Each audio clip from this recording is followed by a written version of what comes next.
పొంది ఎందుకంటే బాప్తిసం అనేది సరదా కాదు, వేళాకోళం కాదు, లేదంటే ట్రయల్స్ కాదు.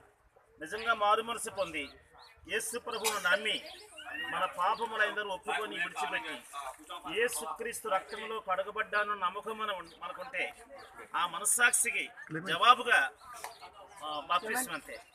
అంటే పాపములు కడిగి వేసుకోవడానికి ఒక గుర్తిది, కానీ ముందే పాపములు యేసుక్రీస్తులో కడగబడ్డాయి. ఈ పిల్లడు చిన్నోడైనా సరే యేసు ప్రభు దగ్గర నీ పాపములను ఒప్పుకున్నావా? యేసు ప్రభు నీ కొరకు ఏం చేశాడు? మరణించి తిరిగి లేచాడు, ఆయన రక్తం చెందించాడు.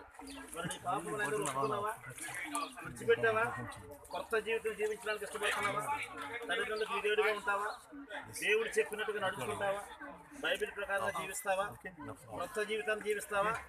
మన శబ్దాలు ఆటలు కదా, ఇప్పుడు చిన్న చిన్న ప్రాబ్లమ్స్ రావచ్చు, కానీ బాప్తిసం పొందామంటే నీవు 10 ఏళ్ళ వయసులో చనిపోతున్నావు నీ తప్పులు పాపాల కొరకు. పాపం విషయంలో యేసు ప్రభు నీ పాపాల కొరకు చనిపోయి తిరిగి లేచాడు. నీవు నీ పాపముల విషయంలో చనిపోతావు. ఇప్పటి నుండి కొత్త జీవితం జీవించడానికి ఇష్టపడుతున్నావు కదా, అది ఊరికనే అయితే వద్దు.